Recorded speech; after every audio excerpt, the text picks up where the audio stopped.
Bismillahirrahmanirrahim. Assalamualaikum warahmatullahi wabarakatuh. Alhamdulillahirabbil alamin. Assalatu wassalamu ala asyrafil anbiya wal mursalin wa ala alihi wa sahbihi rasulillah ajmain. Amma ba'du. Puji dan syukur hanyalah milik Allah Subhanahu wa taala, yang mana pada bulan suci Ramadan ini kita masih diberikan kenikmatan, kesehatan, dan juga kesempatan agar dapat melaksanakan semua ibadah yang telah Allah tetapkan dengan semaksimal mungkin. Salawat serta salam kita panjatkan kepada baginda Nabi Muhammad SAW dengan mengucapkan Allahumma sholli ala Sayyidina Muhammad wa ala ali Sayyidina Muhammad. Assalamualaikum ya Rasulullah, Assalamualaikum ya Habibullah. Di pertemuan kali ini saya ingin membahas tentang sholat. Jadi dari dulu sampai sekarang, semua umat muslim itu setiap harinya pasti sholat. Dari subuh, zuhur, asar, maghrib, hingga isya. Kita semua sholat. Tetapi apakah sholat yang telah kita lakukan itu yakin kita diterima oleh Allah Subhanahu wa taala? Bisa jadi diterima, bisa jadi tidak diterima. Karena apa? Tidak ada kekhusyukan dalam sholat kita. Padahal Allah Subhanahu wa taala telah berfirman di dalam Quran surah Al-Ankabut ayat 45 yang berbunyi, Inna sholata tanha anil fahsya'i wal munkar. Salat itu menjauhkan kita dari perbuatan keji dan mungkar. Selama ini kita salat, apakah perbuatan keji dan mungkar itu telah jauh dari kita? Banyak sekarang nih, semua orang melakukan hal-hal keji dan hal-hal mungkar tersebut. Padahal setiap hari mereka salat.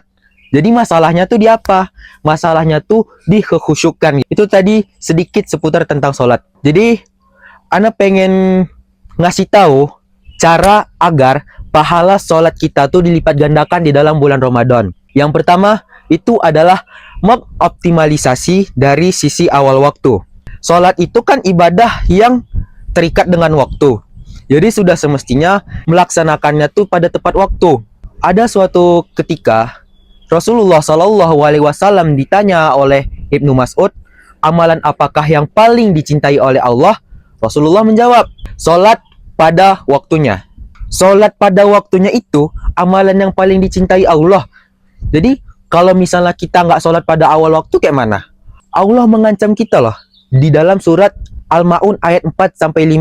Fawailul lil musallin alladzina hum an sholatihim sahun. Celakalah bagi orang-orang yang sholat, yaitu mereka yang lalai. Maksudnya waktu sholat sudah masuk, dia nggak langsung bergegas untuk sholat. Azan dah berkumandang, mereka masih main. Azan telah berkumandang, mereka masih bekerja.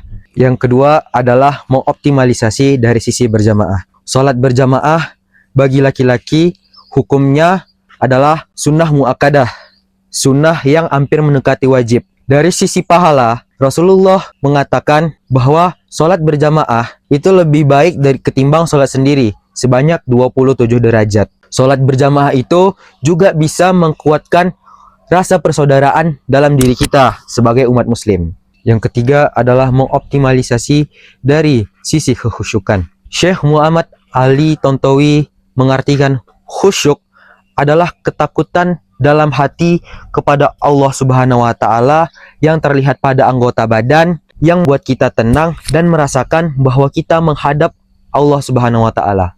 Allah Subhanahu wa taala berfirman di dalam surat Al-Mu'minun ayat 1-2 yang berbunyi, Qad aflahal mu'minuna allazi hum fi sholatihim sahun. Yang artinya, beruntunglah bagi orang-orang yang beriman, yaitu orang-orang yang khusyuk dalam sholat mereka. Untuk mendapatkan kekhusyukan, tentunya banyak hal yang harus kita upayakan. Contohnya dari memahami fungsi sholat, memahami hikmah sholat, dan juga kita nggak lupa memahami arti dari doa-doa yang kita lantunkan dalam sholat. Mungkin sekiranya itu saja yang bisa Ana sampaikan. Bila ada salah itu datangnya dari Ana, bila ada benar itu datangnya dari Allah Subhanahu wa taala. Sekian dari Ana tutup. Assalamualaikum warahmatullahi wabarakatuh.